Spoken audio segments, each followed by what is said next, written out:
Hey YouTube, it's Brandon Smith, BS Yugi's X01, and today I'm here with Toronto top 8 competitor and teammate Brandon Bastianelli. Today we're going to do a deck profile and interview of Royal Paladins and Brandon Bastianelli. Let's get a deck overview, please.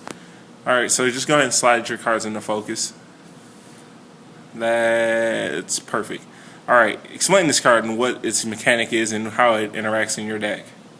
Okay, well first off, this is my starter Durango. Yep. Normally I wouldn't pick a card like this for this deck, considering I don't plan on finishing the ride chain. Yep. But considering Royal Paladin has nothing better right now, it's about all I have to work with. Alright, so how far up the ride chain do you go? I know they have a grade 1, a 2, and a 3, ending with grade 3. So how far up the ride chain do you go with this card? I experimented with going up to grade 2, but I found the 9K without an effect just to be lackluster, so I ended up removing it for more 10Ks and just stuck with the grade 0 and the grade 1. Okay, so you go up to grade 1 with the Durango. Correct. Got it. Alright, let's look at your trigger lineup.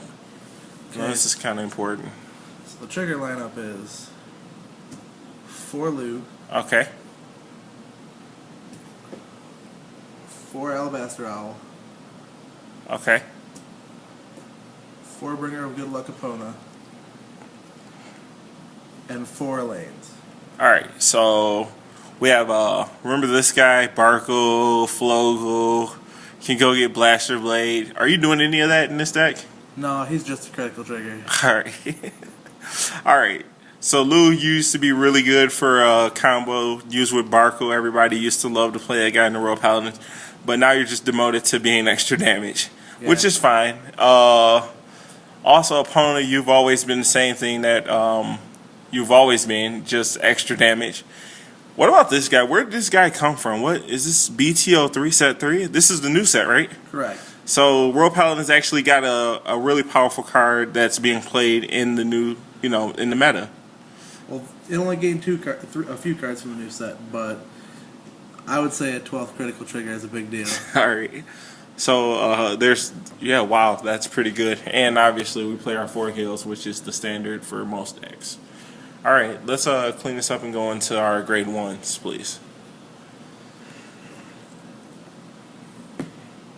Okay, so the grade 1s are fairly standard overall. We Okay. got 4 of the continuation of the ride chain, so that I can try to get a free +1 out of my deck.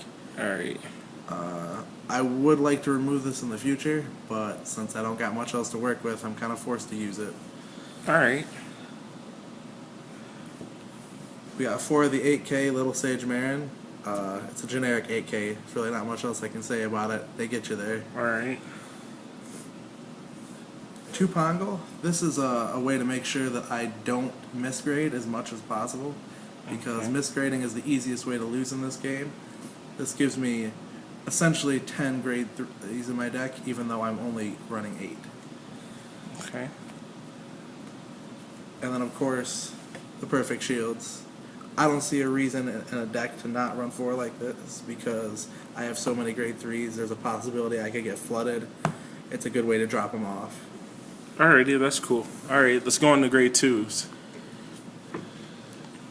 For grade 2s, we got the fan favorite of the deck, Blaster Blade. Stand up my avatar, Aichi Sendu quote. Yeah, I'm only going to run 3 though, because that 9K can be a little bit of a hindrance, but early game his ability as a Vanguard is really good to hit anything I want, and then late game I can still take out an Interceptor or a troublesome grade 3 if I absolutely need to. Okay. We got, after that, 4 Gallatin and 4 Lamrak, which more or less means I have 8 10Ks.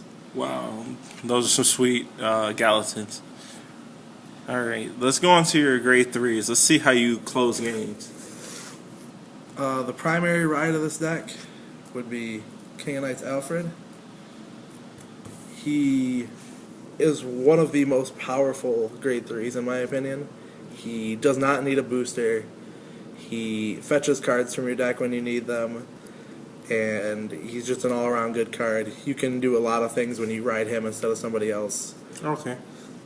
I mean, more or less, he's a +2 because he can search a card from your deck, and you don't have to put a booster behind him, which is rare. Then I got 3 of the other Shining Star of the deck. Swordsman of Explosive Flames, Palamides. He is the biggest beater in the deck. He can make 21k lines with ease, getting over most 11k Vanguards. He can attack over 11ks by himself when you have another grade 3 in play without having to get a booster out. So no matter what, he's rarely a bad top deck. I'm only running 3 because I teched in a Singleton Soul Saver. That way, if I am forced to ride him as the Vanguard, he has the same effect Palamides normally would, but without requiring the extra grade 3 on the field. Plus, I can search him if I'm behind a grade.